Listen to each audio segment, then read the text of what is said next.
Welcome our visitors who are not from our class. As it happens, I think I know every one of the visitors, either as a colleague or a student.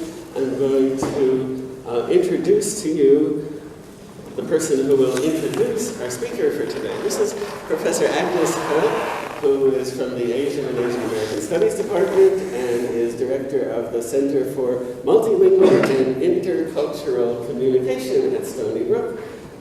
Right? Yeah. Right. Which does a lot of really good things, brings speakers and has programs and educational and even social events related to language and intercultural communication. So Agnes is an old friend and she's going to introduce our speaker.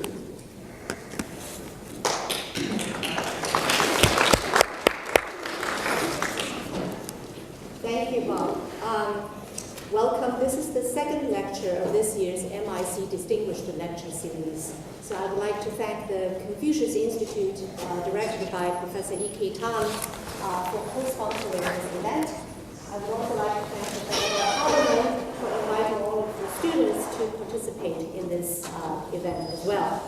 Now, today's speaker, Dr. Richard Young, is professor in English, linguistics, and second language acquisition at the University of Wisconsin-Madison. He also holds numerous distinguished and honorary professorships in China, Singapore, Malaysia, Germany, and Italy. He received his education from Oxford University, University of Reading, as well as University of Pennsylvania. He is the former president of the American Association for Applied Linguistics, and he was also chair of the 2005 ILA. ILA stands for l'Association Internationale de Linguistique Appliquée, which is a French fancy way of saying the International Association of Applied Linguistics. So Dr. Young has published 6 books and numerous articles and book chapters, and I'm just going to go through some of the titles: Discursive Practice in Language Learning and Teaching, Language and Interaction, Talking and Testing, and Variation in Interlanguage Morphology.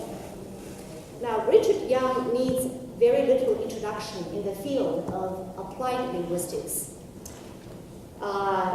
And his scholarship and leadership are both well established and well known. And I'm very proud to say that I have had the privilege of knowing him and working with him and learning from him for the past 20 years. So when I first met Richard, I was a new PhD from UCLA, and I was in the Department of Linguistics in Southern Illinois University. And I was asked to give a talk in that department's colloquium series. And after the talk, Richard and I had quite heated discussions about, input and interaction, not just as something that's separate from each other, but also in connection with each other. But he was much more established. He had published a book using sociolinguistic variation theory to look at interlanguage morphology, and I come from conversation analysis and language synchronization, so obviously we come from very divergent research traditions. So I was very surprised one day when he asked me, he said, well, Agnes, would you like to co-edit a book with me? And I literally said, Richard, how would that be possible? And his answer was, by challenging and changing each other. And I repeat, by challenging and changing each other.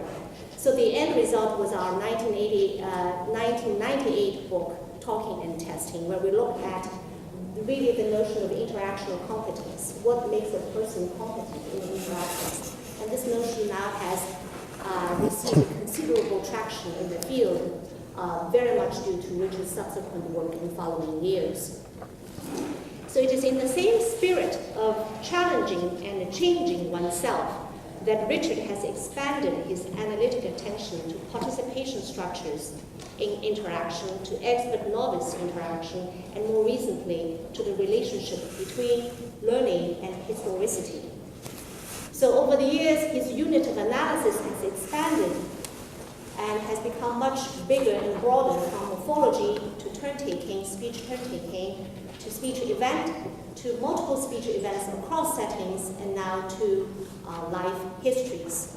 So we often say that the best scholar is a lifelong learner. And in this sense, Dr. Yang really epitomizes the very best scholarly practices. He constantly absorbs new materials, gets excited by new perspectives, and becomes intrigued by new questions. So this very long and continuous expansion of his research paradigms and programs also speaks volumes about him as an academic leader. He listens, he seeks to understand, he keeps an open mind. He willingly and warmly mentors young students and junior faculty.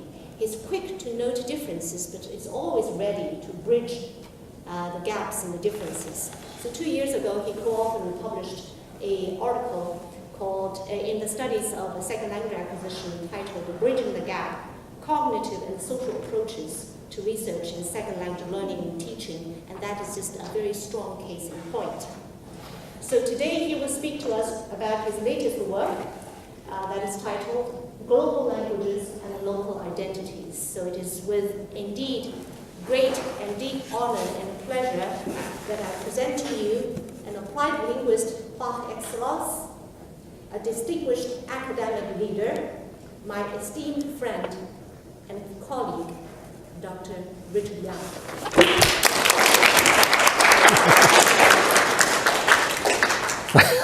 Thank you, Agnes. Thank you.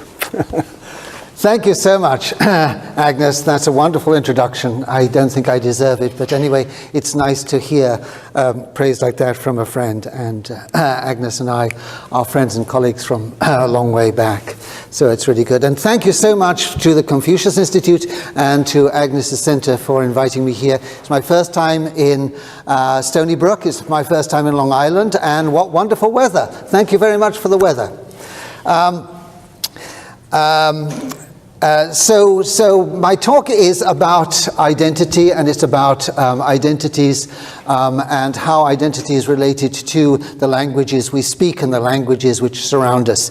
Identity is a sort of a hot thing nowadays. I don't know whether you remember, but the New York Times ran an article last year calling last year the year we obsessed about identity. And many of you may have seen the PBS television series, which is called Finding Your Roots, which allows people, usually quite celebrated people, to find out where they come from and basically look at their identity. And this is it's no surprise that Dictionary.com called identity last year the word of the year. So that's why, one of the reasons why I decided to look at identity. So you can think about your own identities right now, and as I'm thinking about my identity, and see whether your idea of identity fits in with what we're going to do. So this is all, the idea of identity is very sort of a popular interest, but in relations of identity and understanding of identity is also something which has been of great interest to people who work in applied linguistics and second language acquisition. And so what I'd like to do today is to give you an idea of how in the scholarly field of linguistics and sociology and anthropology, how identity is looked at. So first of all, I want to look at a very familiar idea, which is the idea that your language is your identity to a certain, and by talking about language, they're talking about the mother tongue. So the mother tongue is somehow your identity. That's an early idea and something that I want to argue against. After that is the idea that this is kind of strange if you are a mathematician, because a mathematician identity means something very, very, very particular. But in sociology and anthropology, we recognize there is no such thing as a fixed identity. That identity, we should really put it in the plural and make it identities. And to give you an example of those identities, I want to look at different situations around the world in which people are living with different identities and how they are managing those identities. And I look at those situations in three ways. First of all, I'm going to be looking at the early history of the People's Republic of China in the 1950s, and how the people who are known as the Uyghur, who live in Xinjiang province, which is the northwestern province of China, how they have been looking at their own identity during that period of radical change. I'm then going to go to look in South America. And I'm going to be looking at the relationship between indigenous peoples in the Andes. The indigenous peoples in the Andes spoke a language which is still spoken today, which in various parts of South America is called Quechua.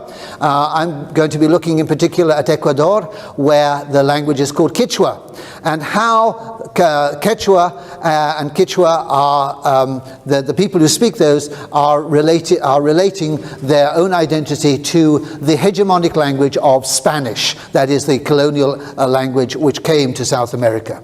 And finally, I'm going to be looking at places that I know quite well in South and East Asia. I'm going to be looking at Korea, I'm going to be looking at Singapore, and I'm going to be looking at Malaysia to see how people in those countries are relating to the hegemonic influence of English. So that's what I hope to conclude with, is the idea that identities have two different parts. So, okay, first of all is the idea of language is an identity.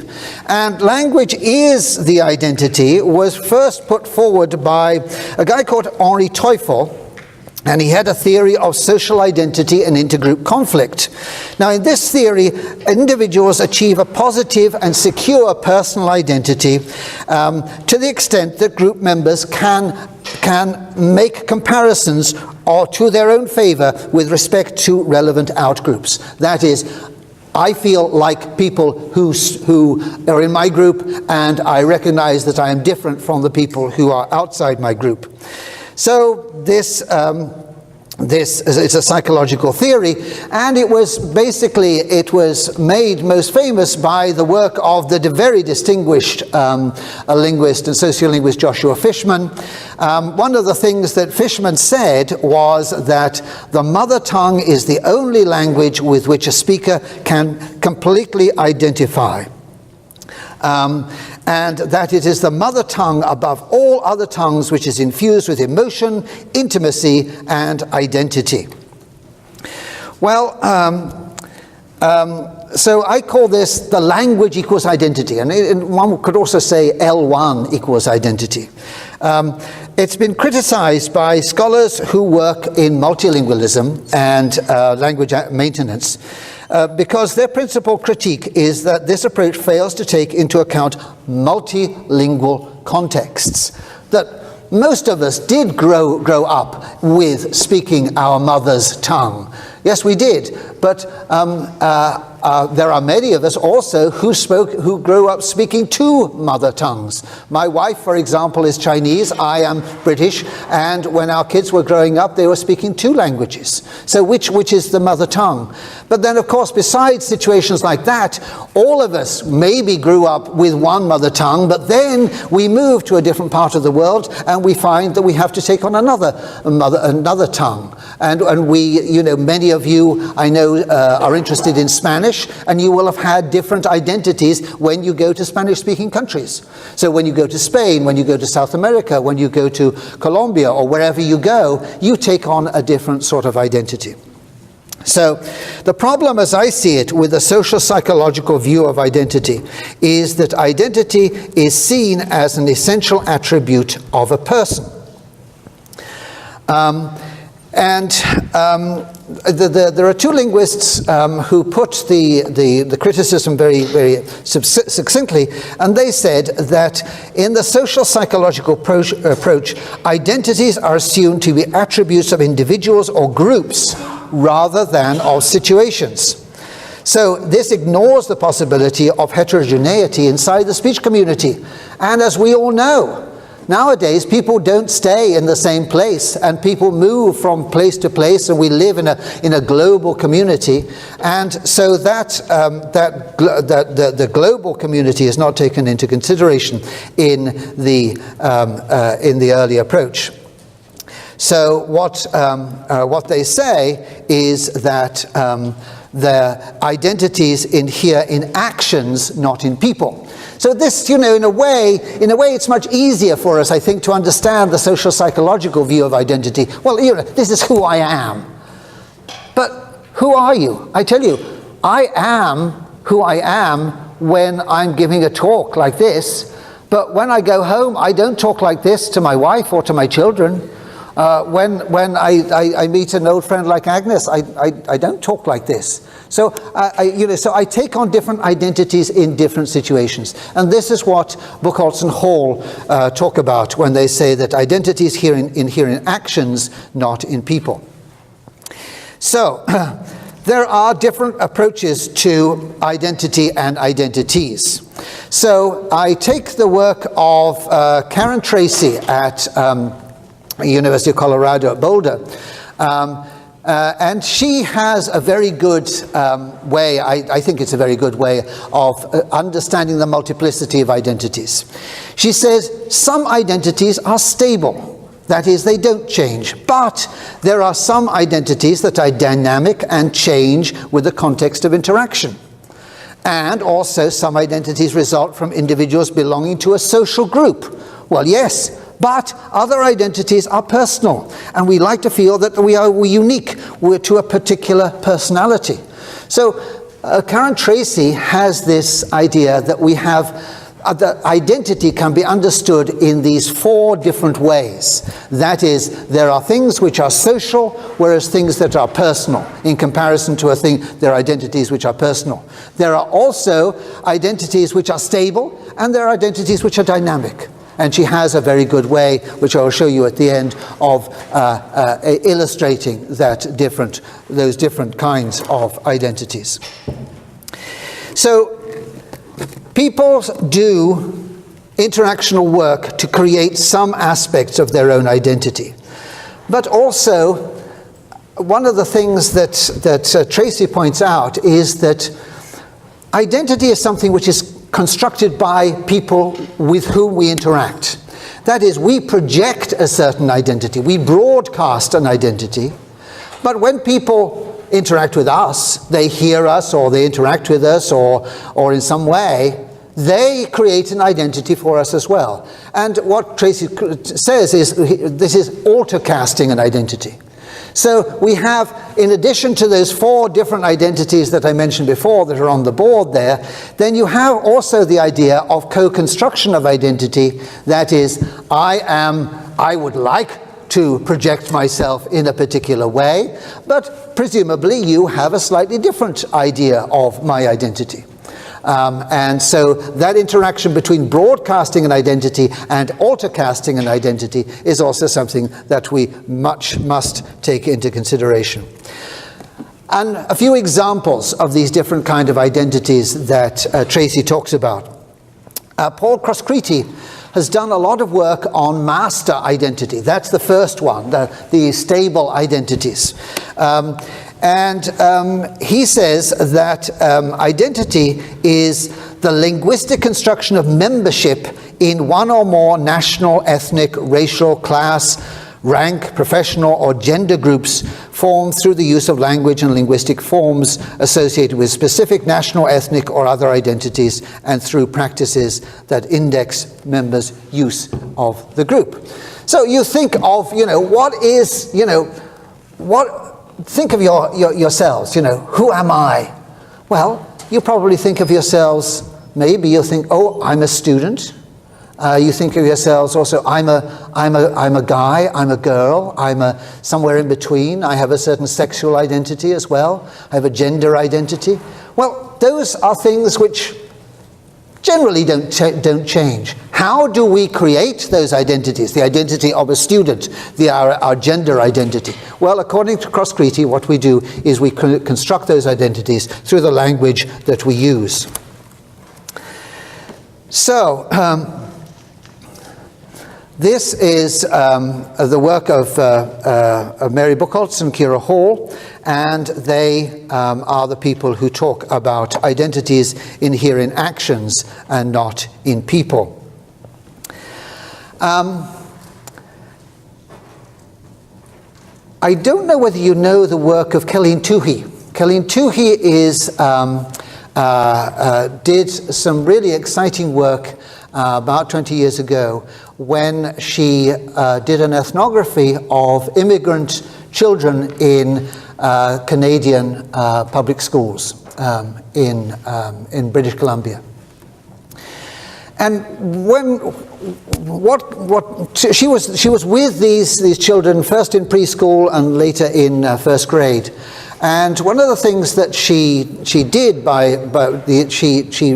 she realized as a result of her analysis, which is a long 2-year ethnography, why did some children these were immigrant children who had various different levels of proficiency in English.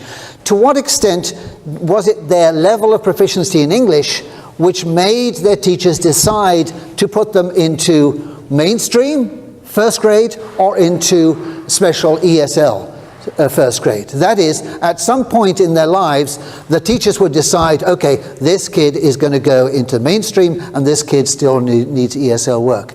Now you'd think, from the adult point of view, and those of you who've done a bit of testing would say, well, you give them some sort of a test. Well, no, that's not what Toohey found. She said that the ways that these children's identities were constructed, they were constructed in different ways. First of all was their academic competence, that is, academic competence in the sense of what they did at school. Their physical presentation, whether they were children that you noticed or whether they were children that you didn't notice, or whether they were children that made themselves available, made themselves projected their identity, and others that didn't. Their behavioral competence, that is, whether they were good kids or not, whether they did the things that were expected in school or whether they didn't. Their social competence, what was their relationship with other kids in the class. Some of them were popular, some of them were unpopular. And then, of course, their language proficiency. But what Toohey found was that when it was time for these kids to decide at the end of their preschool year whether they were going to go into mainstream or whether they were going to go into ESL classes, it was not simply their linguistic proficiency which was judged. It was all these things together. So I think this is one of the ways in which we can see that identities are not constructed in one particular dimension. There are lots of different dimensions. Okay, so one of the theories of identity that we know best in second language acquisition is the work done by Bonnie Norton.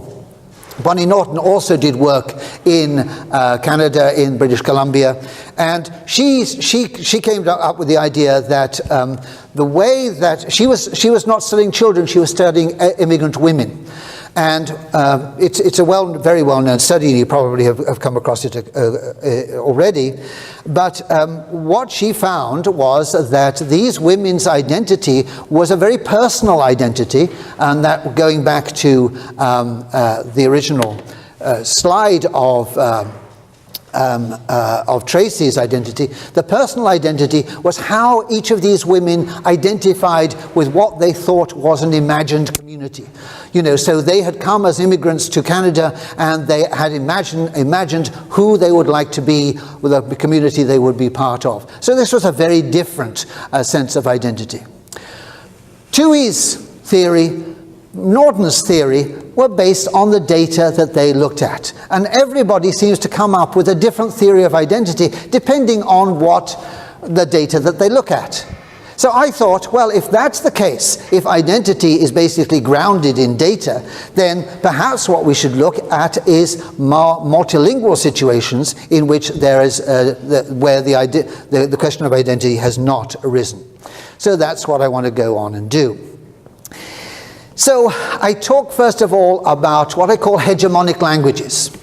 And hegemonic languages, the idea of hegemony, is a very ancient idea. I think it was a word which was invented by the Greeks. And hegemony basically means the control of peoples who are not essentially the same peoples as the peoples who are hegemons by the hegemonic power. So, for example, the control of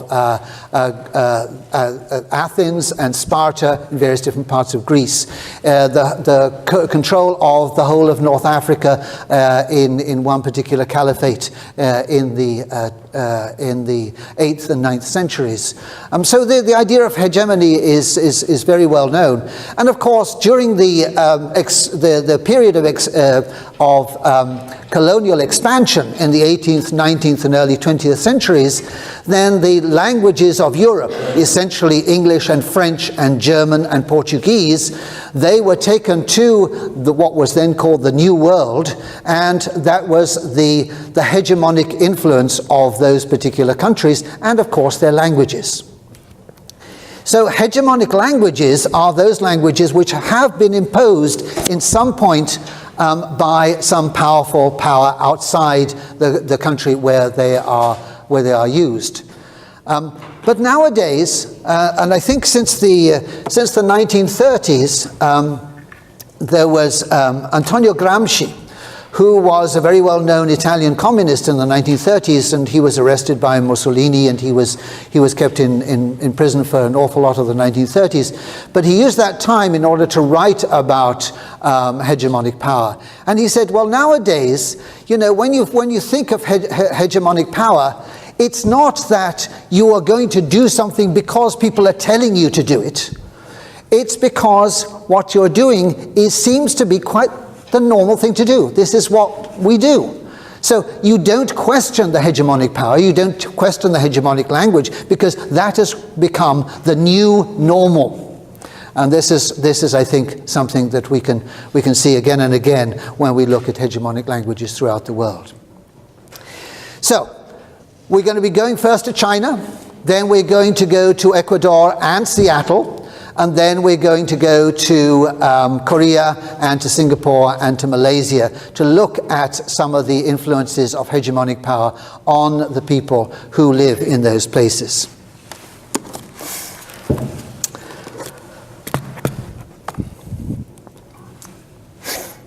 So,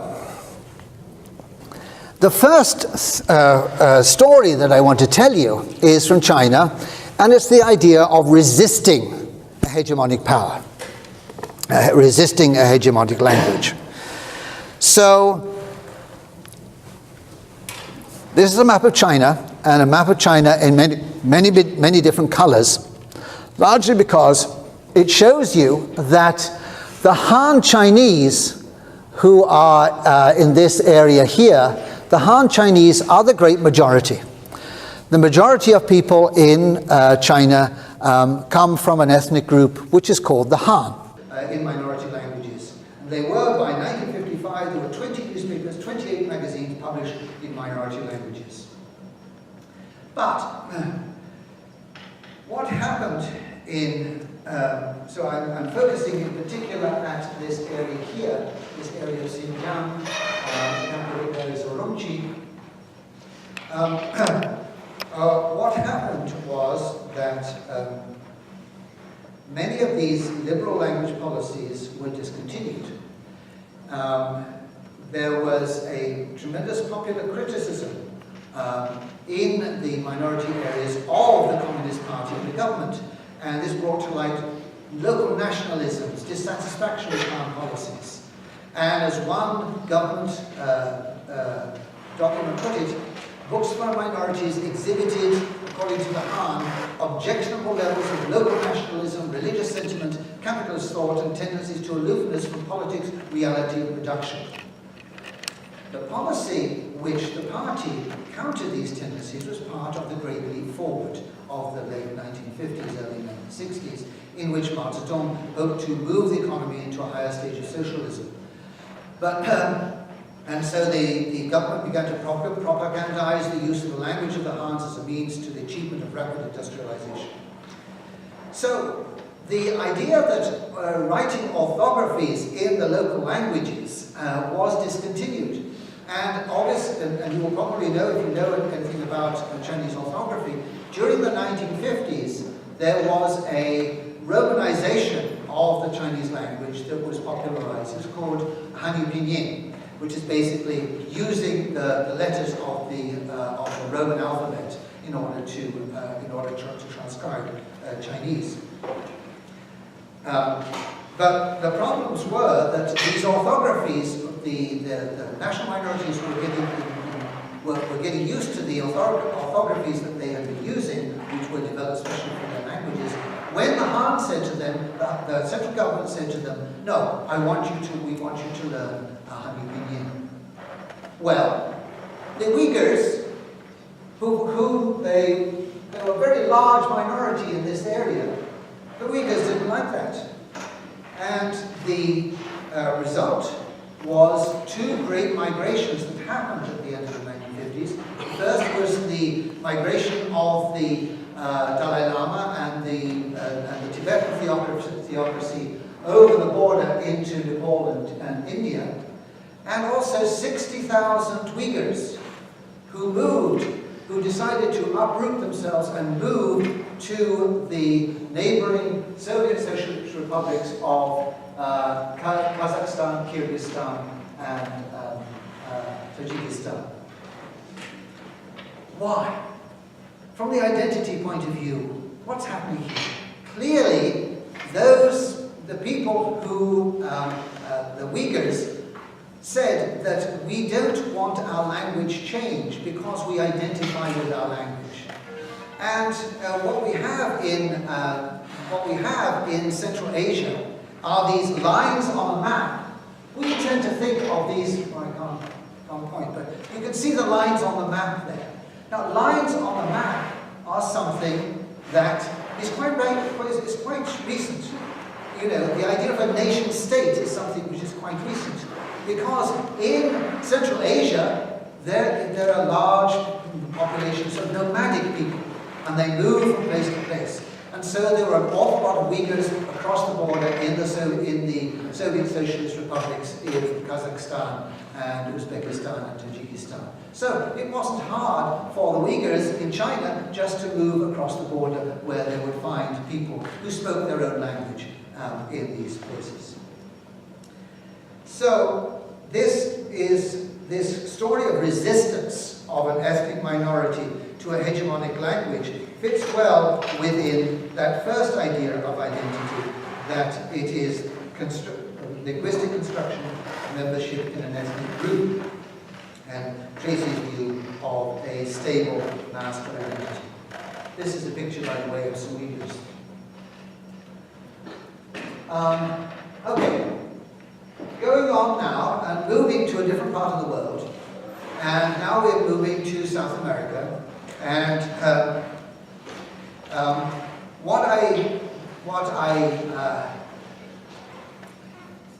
the work that has been done in South America, especially in the Andean areas of South America, which is the far west parts of Peru and Ecuador and the other Andean countries, was largely because before the Spanish arrived, there was a very well-developed culture along the Andes, and the language of that culture was Quechua. When the Spanish came, originally, in the early days of Spanish conquest, then Quechua was recognized as a language to which people the Quechua language could be used in some official documents. There was a revolution, the Tupac Amaru revolution, and that was quashed by the Spanish, and after that the Spanish said, no, we should no longer have any more Quechua, because it's obviously, just like in China, it's fomenting resistance against the hegemonic power. But nowadays, of course, in various countries along there, the language of Quechua is an official language, it's a national language of the states. So So you have Bolivia, Peru, and Ecuador, and the things which you see in yellow there are basically representations of where indigenous people live. However, does the decline of Quechua, and the Quechua has declined as a result of the influence of Spanish, mean that the cultural capital of indigenous speakers has also declined? That is not true. My student, my ex-student, she's now a professor of global languages at Connecticut University, Michelle Bach did study of the connection between Quechua and Spanish. And what she did was she followed around a group of Andean musicians. Now, you've probably come across these. You know, in Madison, for example, we have farmers markets where, people go around and, there are outside markets and, you go and buy food and fruits and vegetables which are produced by local farms. And often at the farmers market, you see a bunch of people who are looking a little bit like this, and they're playing that really nice Andean music. Now, what Michelle did was the group that she followed, which she called the Runatakiks, and she followed them. They were basically working in Seattle most of the time, and they worked for half a year in Seattle.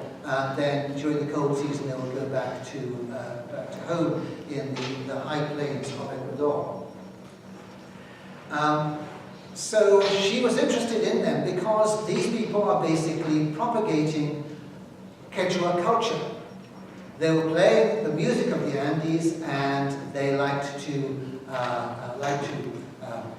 say to people, well, we are indigenous people from the Quechua homeland, and this is our culture, and this is our language. Over 7 years, Bach studied members of this folkloric music band, which we call the Runatakiks, and she also went to meet with their mothers and their families in Otavalo, in northern Ecuador, and she was very interested to see that these people were very practical in the face of globalization, but they were also anxious to preserve their indigenous language and reassert their identities as authentic indigenous people. Now, I call this a globalized identity because these are the Andean musicians are going and playing and talking about their culture in Seattle, and there's not much Quechua background of the people in Seattle, but they propagated that language and their culture in Seattle. But they were not all together. They didn't all agree about what they should do. And what Michelle Bach described was a conflict in the group between two people, one who was an indigenous Quechua speaker and one who was a mestizo. A mestizo is somebody who has perhaps distant indigenous roots, but has also the indigenous bloodlines have been mixed with Spanish bloodlines as well. So she talked about Domingo and Alejandro. Now, this is Alejandro. This is some. Those of you who come from a Spanish class, so you should be able to read this in Spanish. But also, I put as a background to this the Quechua huipala. And the Quechua huipala is a square emblem representing the native people of the Andes. So, because Domingo was very much in favor of Quechua, I put that as a background. But this is what he said. And for those of you who can't read it or don't know Spanish, this is what he said. In a certain way, our parents didn't want us to be indigenous in the past. Our way of life was dominated by the mestizos, who were very racist. By chance, I also lived through that mestizo complex where they think they're the superior race of Ecuador. But not anymore. My mother raised me speaking Spanish because there was a lot of racism there. So he was very much aware of the difficulties that indigenous people had in comparison to the mestizos, that is, people who had a white European ancestry. And Domingo believed, however, it was important in his adult life to rescue Quechua and the culture of his community from the years of racism he'd experienced as a child. So he and the others were authentic Quechua-speaking interpreters of Andean music, musicians who were able to feel the indigenous culture of the Andes and to communicate that feeling through their music. And this is what he said. He said, "I think that it depends on how you play and all that you feel when you play. You have to be there. You have to communicate what you feel, what you play. If you don't communicate what you have to communicate, nobody feels anything." So he was saying that, through the music, I am communicating my feelings of being Quechua, and I have to do that. But however, Domingo, he was maintaining a localized identity. He tried to maintain indigenous traditions while playing in the United States by speaking Quechua with the other members of the band, because he felt that speaking Quechua helped him to maintain that authentic identity. And this is in Quechua. This is in Quechua what he said. He said, "With all of the Quechua I've learned, I feel more indigenous, and by feeling more indigenous, I now have a culture." So, Domingo placed an awful lot of emphasis on communicating authenticity and feeling to his work. But he had a bandmate who was not very keen on that. Alejandro, his bandmate, attempted to learn Quechua to speak with the other members of the band. He spoke Spanish. Alejandro was a mestizo from Quito, the capital of Ecuador, and was viewed as an outsider by other members of the band. Alejandro told Bach that because he was a mestizo, he liked Andean music, but he nonetheless emphasized his non-indigenous roots.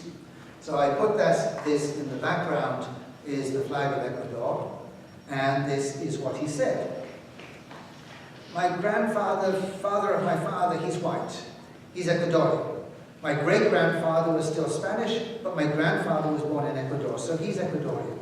Later, my grandfather married the daughter of the foreman, who was a peasant. We would say indigenous, like that. And later, my father came out mestizo, and I'm here, mestizo." So Alejandro was a new member of this band when Bach began her fieldwork. And he desired to learn Quechua because he wanted to be part of that cultural unity. But Bach noticed that indigenous members of the band would speak Quechua when Alejandro was absent, and then switched to Spanish when he returned to the conversation. Now, time. Thank you. Thank you. So, what he found, though, was that this was not them being polite. This was actually a way in which they wanted to exclude him. And this is what he said. He said, "They wanted to squash me. They wanted to step on me. They wanted to, isolate me. So they grabbed onto the language again. They closed themselves off, talked among themselves. There are many secrets among them, and they hide too much. There's a lot of mystery among them, because when they talk about something, whether I understand or not, they say, shh, shh, shh, shh. Like it's all a big secret. Everything, shh, shh, shh. Everything like a secret." This is interesting. There is a very common Quechua phoneme, shh. When Alejandro heard his bandmates speaking their native language, he heard a lot of shh.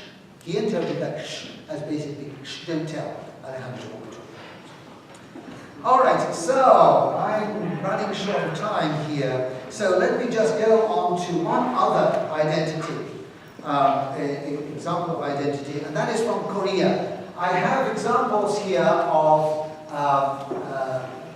the influence of English in South Korea, in Malaysia. Malaysia is here, and also in Singapore. But I'll just give you the example from Korea.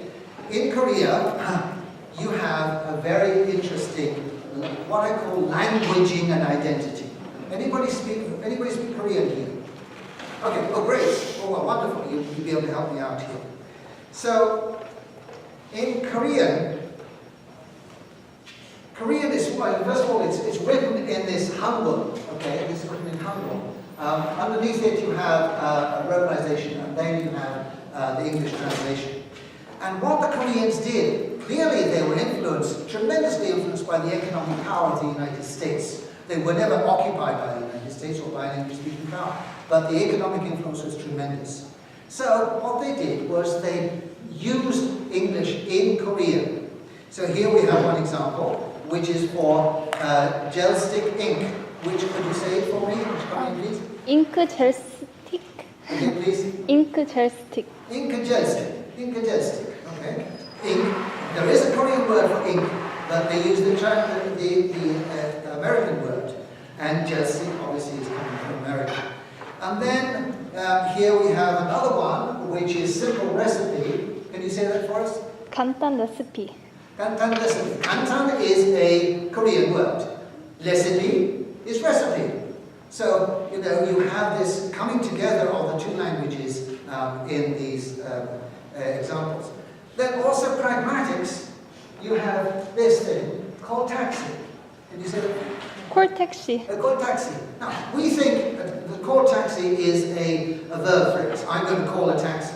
But in Korea, it's not. There are two kinds of taxi. There are taxis that you hail on the street, and there are taxis that you call. And there is a call taxi, and there is another kind of taxi. Okay? So you can actually say in Korean, we're going to call a call taxi. So obviously this is something that is borrowed from English. And lastly, one of the things that the influences that American culture has had on Korea is in this lifestyle, healthy lifestyle. So here we have an expression which means food for a healthy lifestyle. That is the word for food, that is the word for healthy, which, can you read it for us? well-being food. Well-being, well-being, that's well-being, okay? Puto is food, well-being food, okay? So not only have they borrowed the words, they've also borrowed the idea that we should eat healthy food.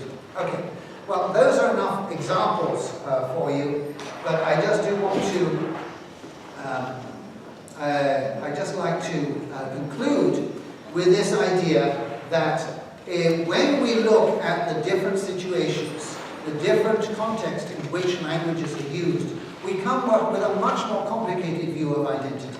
And this is what we have. We have master identities, rather like the Uyghurs. We have personal identities. Personal identities are those personal identities of which change. Rather like the stories that Bonnie Norton told us. The interactional identities and the relational identities. This gives us a much clearer, a more complicated view of what identity is.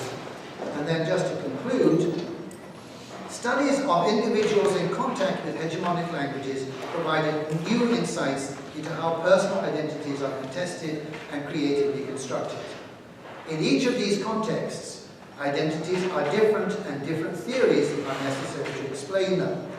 So, to propose and evaluate a theory of identity, it is necessary to immerse oneself in a particular empirical reality, situated in time and place in order to construct it as a particular case of the possible.